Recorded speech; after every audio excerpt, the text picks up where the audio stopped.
মিজানুর রহমান আজহারি চলে গেছে, চলে যায়নি, তাকে চলে যাওয়ার জন্য বাধ্য করা হয়েছে। একটা মাহফিলে 10 লাখ 15 লাখ লোক হওয়া, এটা দুনিয়ার কোনো রাষ্ট্রপ্রধানের ইতিহাসেও নেই, ঠিক কিনা বলুন?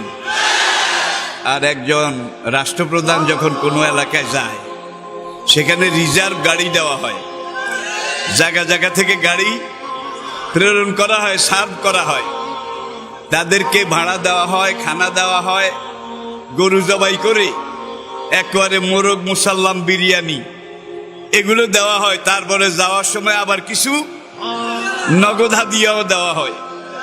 কিন্তু আমাদের মাহফিলে, আমার ছেলেদের, আমার সন্তানদের মাহফিলে যারা আসে, তারা নিজের খরচে আসে, নিজের খরচে খায়। আজকে তাকে এই দেশে থাকতে দেওয়া হয়নি। সোজা কথা, সংক্ষিপ্ত কথা, চূড়ান্ত কথা, শেষ কথা, মিজান আবার আসবে, বিজয়ীর বেশে আসবে।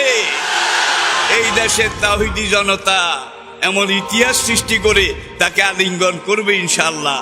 সেই সমাবেশই দূরে নয়। আমাদের সেই দিনী ভাই, আমার সেই সুযোগ্য সন্তান, অচিরে আল্লাহ তাকে আবার আমাদের মাঝে ফিরিয়ে আসার মতো, আনার মতো সৌভাগ্য, পরিবেশ, পরিস্থিতি এটা তিনি যেন দান করেন। সবাই বলুন আমিন।